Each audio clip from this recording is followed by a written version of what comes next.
A few years ago, my friend Tez and I set out on the Great American Road Trip.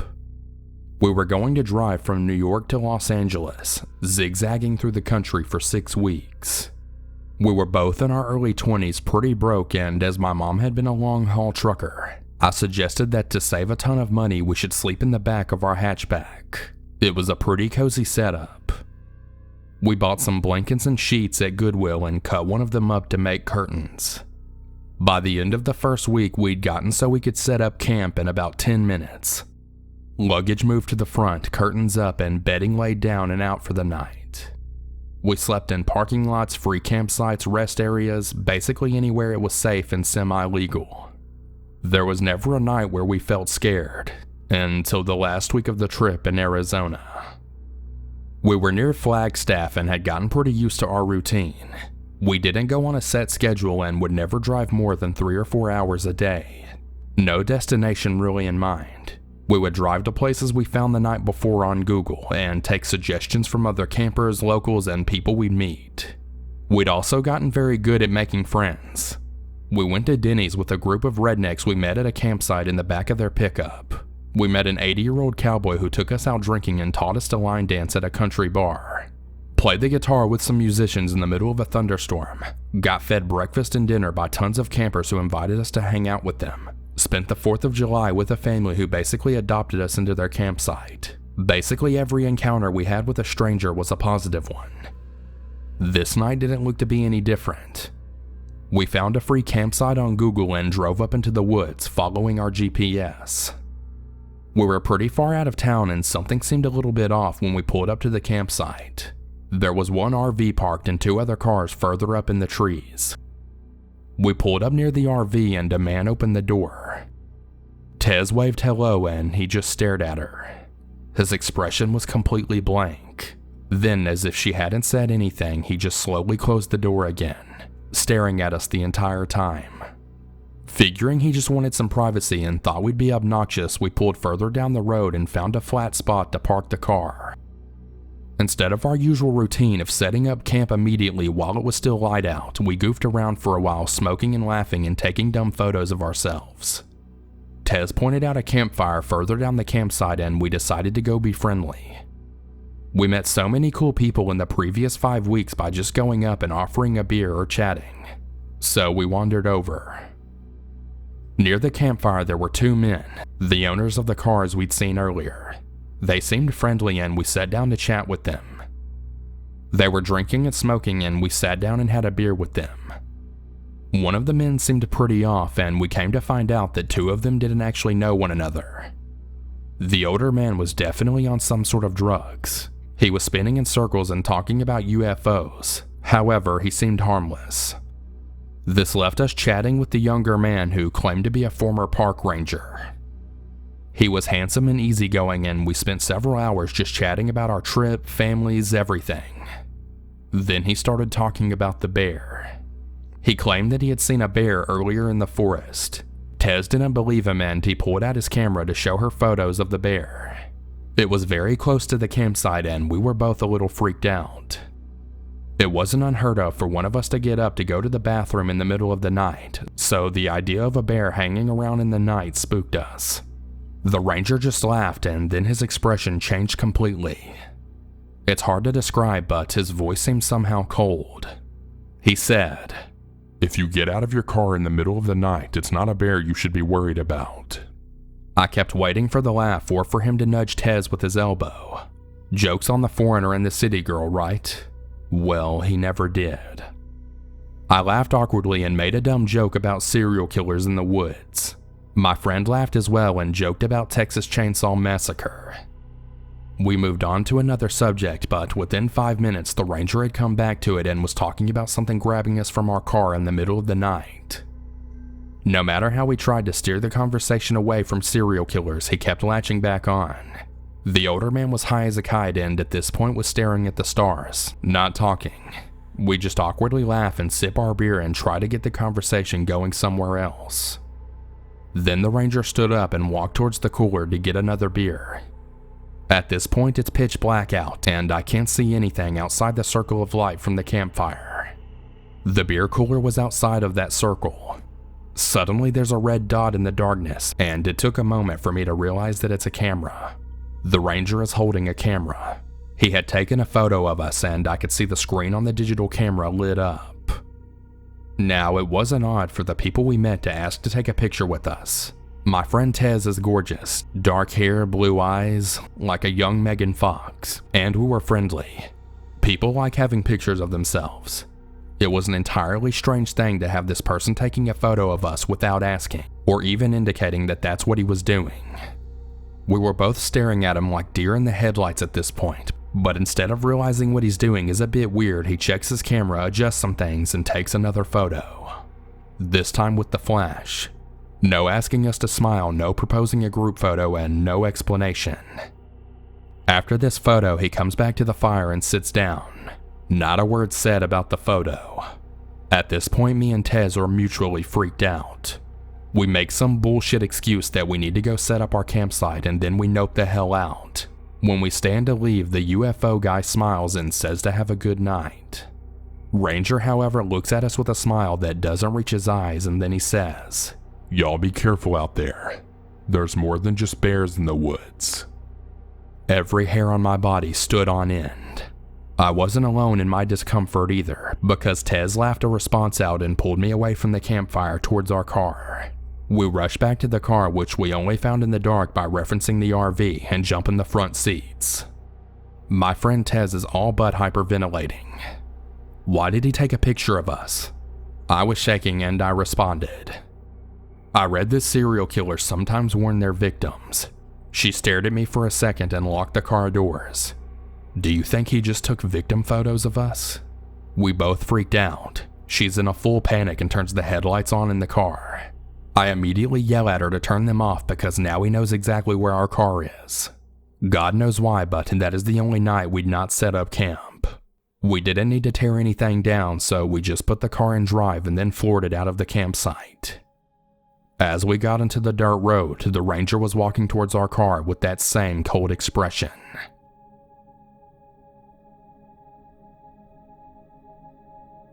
I was 16 and on a road trip to Florida with my best friend Calla and my parents. We decided to stop over at a cheap motel in West Virginia to sleep for the night.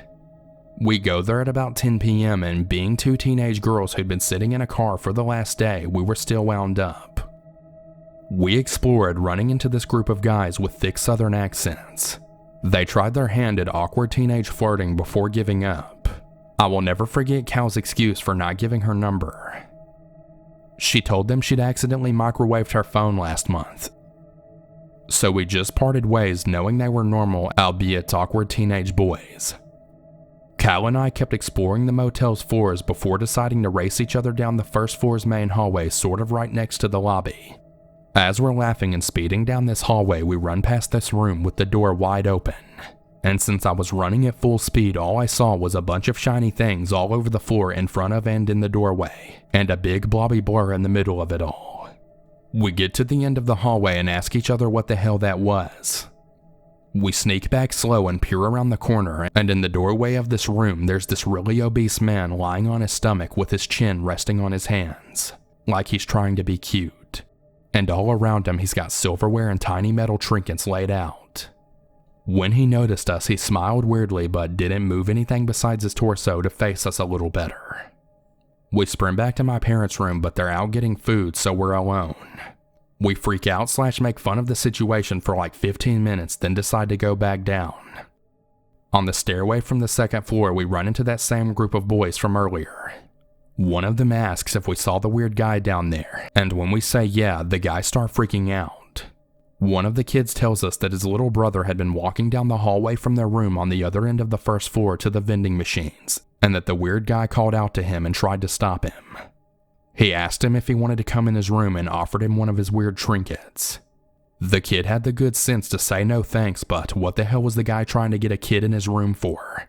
I think the hotel manager eventually stepped in and made the guy close his door. I hope the kid's parents complained or called the cops. I was too young to realize how messed up that was, so to make light of it, Cal and I nicknamed that guy the Wiggling West Virginia Spoon Man. Made for a really wild story that no one believed when we got back to school after break.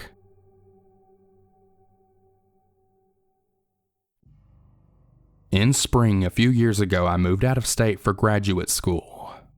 Being new to the area and slow to meet people in general, I spent my free time exploring the surroundings by myself, or I would drive a few hours north to be with my fiancée. One long weekend, I decided to take a little road trip to the south coast of Oregon and do a solo overnight backpacking trip on a trail that had been long on my wish list. To elaborate about me, I am a short female of slight build. Nothing threatening about me, and am well aware that I am vulnerable when I go out alone. However, I have a lot of backcountry experience and have gone on many hikes before without incident. Up to this point, I had only positive experiences with people in the backcountry. Anyway, I leave super early in the morning to get to the trailhead by morning. I get my things together for the hike. The trail is in national forest land and follows the length of a beautiful river. It's popular with rafters and hikers alike. This helps to make me feel at ease, but something feels off this time. I feel physically uneasy, but I brush it off as anxiety being in a new and unfamiliar place and set off on my hike. I had planned to camp at a spot next to the river about 8 miles in. I hiked the first few miles of the trail in peace, passing the occasional group of hikers coming in the opposite direction. It was a gorgeous day. The sunlight dappled the trail, and once in a while I would get a peek of the brilliant blue of the river through the trees. Birds were chirping. I was starting to feel more comfortable as I walked on. My only concern was avoiding the poison oak that stretched into the trail and brushed my legs. At one stretch in the trail, I noticed a man stopped about 10 meters ahead of me. He was looking directly my way as I approached, and I could clearly see he was looking at me coming toward him. He made me feel uneasy. It was a bit odd to stare someone down like that with such intense interest. When I got closer, he moved to the side of the trail and abruptly turned his back and bent over, as if to tie his shoe. I took this as a sign that he didn't want to talk and was relieved. I just wanted to get by him. I greeted him as I passed. He made a show of acting surprised at my presence and said, "Oh, you snuck up on me there. I didn't see you." This was odd because he definitely saw me, but I just replied with, "Oh, I'm sorry, I didn't mean to scare you." He took this as a means to start a polite conversation. "Where are you hiking today?" he asked. "Oh, the camp 8 miles in," I say. "There's a big group there tonight. I'm coming back from that way." He's average build and elderly, maybe about 60 or so. He's wearing a gray tank top with sweat stains under the armpits and is shining with sweat. His hair is gray, about shoulder length and curly. Rosy cheeks. As I stand there, he's looking me up and down as if I were a piece of meat. Dirty old man, I think. I thanked him for the helpful tip, about to wish him well on his hike out. He continued with more questions. "Where are you from? Who are you hiking with today?"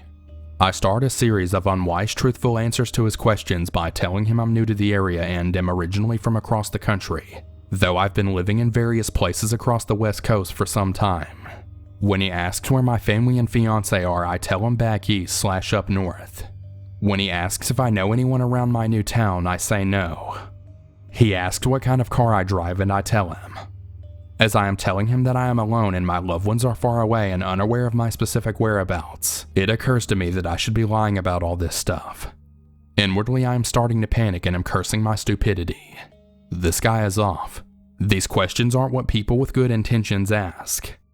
I start to ask him questions of my own just to stop talking about me, because I don't know what else to do. He's a retired fisherman from the next town over.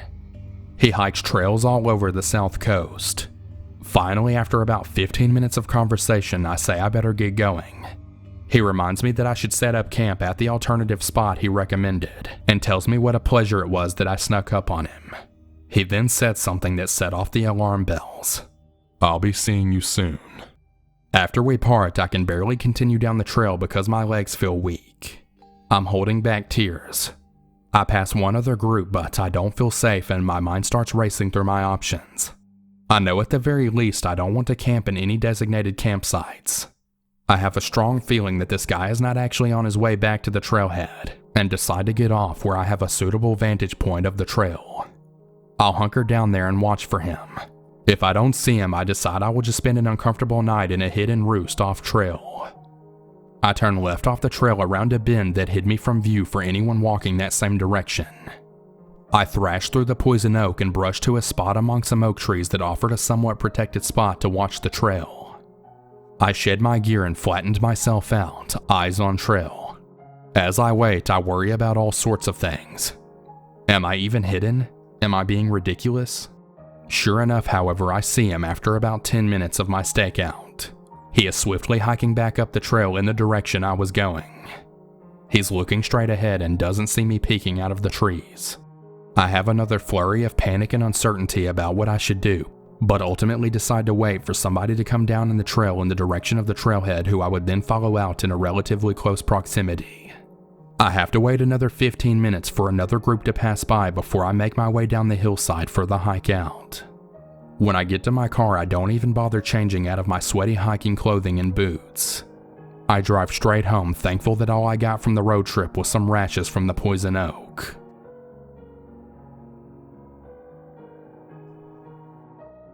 When I was younger, each summer and almost every New Year, my family would pack the car and go on a road trip to visit family in Mexico. We never had any problems until one particular trip when I was 8. Like every road trip before, we left our hometown in North Texas at around 6 p.m. in order to reach our destination the next morning. So around 2 a.m. we crossed into Mexico, and that's when things got weird. When you're on the only stretch of freeway in the middle of the desert, you don't tend to freak out about having the same car behind you for miles. It was practically pitch black outside our car windows, the only visible shapes being the dotted stars and the eerie silhouettes of the cacti. We'd been in Mexico for about an hour and still had a few more to drive, and I remember sleeping but still being semi-conscious of what was around me because I didn't have the skill to really fall asleep in a car. So when my mother suddenly spoke my dad's name, I heard her. "Miguel, that car behind us. It's been behind us since we left Laredo." My dad peeked at the car and shrugged off my mother's tension. "A lot of cars use this road. He's probably going to Reynosa or another city." And he left it at that. Despite his sureness, my mom kept a wary eye on the car behind us. By this time, my siblings and I were hyper aware of the car and entertained ourselves with watching the car through the gaps in the luggage that blocked the rear window. We got tired pretty quick. "He's getting closer," my mother noted, and we turned to watch as the car got closer and closer to ours. "He's too close, Miguel." And she was right. By this time, the car was practically pressed against the rear of our car, and on a lonely stretch of highway in the middle of nowhere with another few hours until daylight, it was downright scary. We couldn't do much. My dad didn't slow down, didn't stop, and he didn't speed away either. He just drove and the car followed. The next 30 minutes were the most tense we had ever experienced. The car would ease off sometimes only to press its blinding headlights against our rear once more, like he knew he was freaking us out and enjoying it. It was during one of the periods that the car had pulled away that my mom spotted a police car up ahead parked on the side of the road, and she didn't miss a beat. "Pull over, right in front of the police. Pull over right now, Miguel." And he did, and the car kept driving. I wonder how confused the policeman must have been as he watched my dad park our car right in front of him. The policeman came over and asked what was wrong, and my mother urgently told him everything. The car and the way it followed us and taunted us. The police took her claims seriously and told us about how people were victimized and had their cars stolen on these empty highways by thugs and criminals. And then he offered to drive behind us for a while to make us feel safe. We drove off with the police cruiser behind us, relieved. Until about 10 minutes later when we saw something that confirmed the policeman's words and my mother's worst fears. 10 minutes later, we saw the car pulled over on the side of the road, waiting.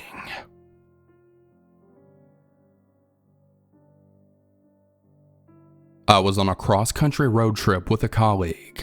We were driving through West Texas on a major highway. In the area where we were, even the major highway was pretty desolate. There had been a truck stop or gas station about every 100 miles, and every one of them was solitary with no other buildings in sight. These weren't really towns, the exits, just places to get more gas to get to the next gas station. It was pretty late at night, and she had been driving for like 4 hours. I usually can drive for about 8 before I'm tired out, but she could only manage 4 or 5 because it was my turn again. We were also getting low on gas, at about a quarter tank, and you learn from road travel to fill up when you get the chance. So she was looking for a gas station as we drove along. It's really corny, but we were talking about fate and destiny and other weird shit at the time.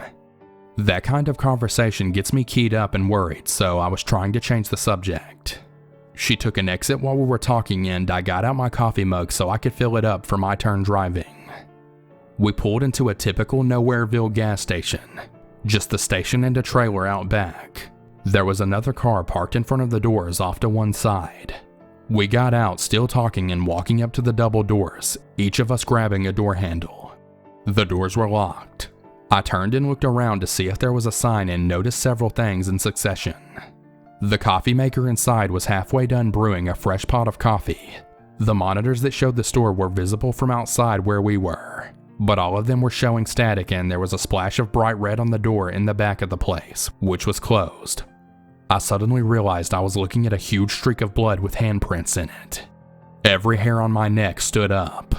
My friend began shaking the door and yelling, "Hey, we need gas!" But I had already turned and walked away from the doors. "We have to leave now." I grabbed her arm and started propelling her back to the car. Now I noticed the other car in the lot. It had no plates, it was dingy and had dents. There was an empty gun rack in the window of it. I ran to the car, dragging her with me. She seemed to take forever to open her door and get in. The whole time she kept saying, "But we need gas," while I tried to explain to her, "There's blood in there, blood." After what seemed like a year, she pulled the car out. When we were backing up, I saw through the windows that the back door in the gas station was opening. Thankfully, we had pulled away before anyone came out. I freaked out until we were 20 miles down the highway. I tried to call the police but had no signal. I didn't get a phone signal until we had driven about 40 miles and got to a truck stop.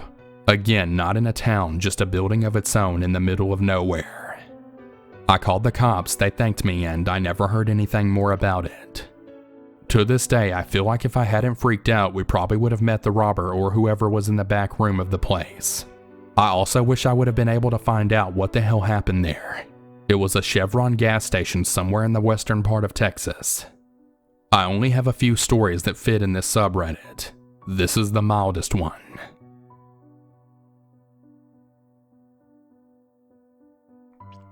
This happened in 1999, and though I am from Virginia, this happened many miles from my hometown and was out close to the mountains in central Virginia. My friend, whom I will call Tay, and I had gone on a little road trip to see some caverns. At 19, it was the first time either of our parents had let us drive so far from home by ourselves. It was also still a little earlier than Google Maps, Siri, or Alexa, so we were relying on old school maps. There had been a few rest areas marked on the map that we'd already missed and Tay really had to pee. Finally, we spotted the welcome sign of Rest Area 2 mile sign. As we pulled in, it was around 10 p.m. and there were a few other cars in the parking lot. We hopped out of the van and headed in to take care of business and to get some sodas and snacks from the vending machines as we still had another 25 minutes of riding before the town we were going to get a hotel room for the night in. As we were being indecisive at the vending machines, we soon noticed the cars and people we'd seen around had all left. There were a few tractor trailers humming off to the side from what we remember, but they were far enough to the side of the back parking lot that they never heard us scream if we had to. Then we see an older navy blue Chevy come sliding in through the entrance. At first it's a semi-relief, but as Tay is waiting for her soda to drop, I am watching the truck. It parks right next to our van, ignoring the 45 other parking spaces. I still downplay that to someone thinking safety in numbers or something, even though even back then women tried not to park next to vans in dark parking lots. But this truck had pulled up on the passenger side of our van, and as we're walking towards the van, they still haven't got out. Tay says something along the lines of, "What are they up to?" And she was the one driving, so it was I who had to squeeze between the Chevy truck and my passenger side van door, and they hadn't left a lot of room. I almost told Tay I'm not going to do it as I rounded the back of the van and squeezed through quickly, jumping up and slamming my door as if they'd grab me. Just as we locked our doors and I turned to put my seatbelt on, there is a man who has hopped out of his Chevy and is standing on the little space, knocking on my rolled up window. I let out a squeal and literally locked the door in his face. He reminded me of that comedian Gallagher who used to smash watermelons, only he was wearing a dirty baseball cap. He says something along the lines of, "Sorry to scare you," and starts rambling on. Tay cracks my window a bit so we can hear, and he says, "I'm lost." "We're not from here," I say, so we couldn't be much help. "Do you know if we're already past Petersburg?" he asks, ignoring my original cop-out answer. Tay and I kind of glance at each other because Petersburg is at least 80 or so miles in another direction. So I say, "I don't know, sir. Again, we're not from here. Good luck though. There's a large map inside that may help." Again ignoring me, he suddenly reaches up and slides his fingers in the crack in my window and then starts yanking as if he's trying to break the glass. In fact, I don't know how it didn't give. As Tay starts wrestling with getting her keys from her lap to the ignition, we're both panicking and yelling to stop. When suddenly he does, just as Tay is turning over the ignition, and says in a very low growly voice, "I've drank blood fresher than yours anyway. Whatever." And gives one more good yank as Tay is backing out of the parking space with his fingers still in the windows as I am simultaneously trying to roll up my window. He didn't follow us out as we fled back towards the interstate, and we didn't inform the police or our parents because we didn't want to hear any stranger danger I told you so's. But it was seriously creepy as hell.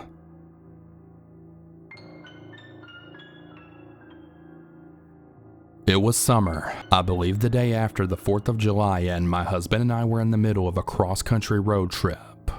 We were driving through Texas, and for any of you who may have driven across the entire state of Texas, you know that it is very long and very barren. Sometimes we'd go hours without seeing anything at all, and the towns we did pass through didn't consist of much more than a rusty old gas station and a few dusty little houses. Looking out the window, you would swear you were just driving through the same 5 miles of desert again and again. I had started getting a headache, and my husband suggested I take a quick nap to get rid of it. I remember allowing myself to doze off as I watched the beautiful colors of a desert sunset. The slowing of the car woke me up, and the first thing I noticed was how dark it was. I believe it was around 10 p.m. My husband had stopped at a gas station with a small shop. He told me he was going to grab us some food and asked if I needed to pee. Knowing I might not have another chance for quite a while, I went into the shop to use the restroom. Both the men's and women's restroom were down a little hall from the open area of the shop. I was groggy and tired and realized how badly I needed to pee, so I shuffled into the restroom. As I made my way the short distance from the door to the nearest of the 2 stalls, I made eye contact with the woman coming out of the only other stall. She didn't quite look homeless, but she was definitely messy looking. She had wild gray hair almost shoulder length if it hadn't been sticking out every direction from her head. It looked like it hadn't been brushed in weeks. She was wearing ragged looking clothing, a pair of ill-fitting black workout shorts, and I remember noting her foam flip-flops. Several layers on top, one of them being a large purple and green coat. Keep in mind that this is in Texas in July. The jacket was just hanging on her shoulders crooked, like she hadn't bothered to take a few more seconds to put it on correctly. She was carrying something in a tied-up plastic grocery bag. I gave a quick smile as our eyes met, and she just stared at me in return. Then her face turned wild and intense looking. Her eyebrows were set as if she was angry, but her eyes had a wild, alive look. She looked at me like she was hungry, and this is when I felt the first tinge of something wrong. I tried to brush it off. She waddled over to the only sink, and I took my time shutting the stall door because something about her posture in front of the mirror struck me as odd, and I was trying to figure it out. She was standing with her body more angled toward me, but her face was turned to the mirror. Her body was tensed, legs slightly crouched as if she was ready to act. Her hands were not up by her face or trying to fix her mess of hair or even being washed. They were at her sides, elbows also slightly bent. I wasn't sure why, but I suddenly felt uncomfortable. I regretted leaving my purse and cell phone behind. I shut and locked the stall door and took my time using the toilet. I wanted her gone before I left the safety of the stall. I stayed there long after I finished, but the woman was still there, so I waited longer. Finally, I heard the smacking of her flip-flops as she made her way to the door. I heard it open and then slam closed. The door was pretty heavy and had slammed the same way when I entered. I stayed for a moment and allowed the wave of relief to wash over me before I reached for the lock, then paused, fingers only an inch from the lock. I stayed as silent as I could manage to confirm what I just thought I'd heard. Yes, breathing.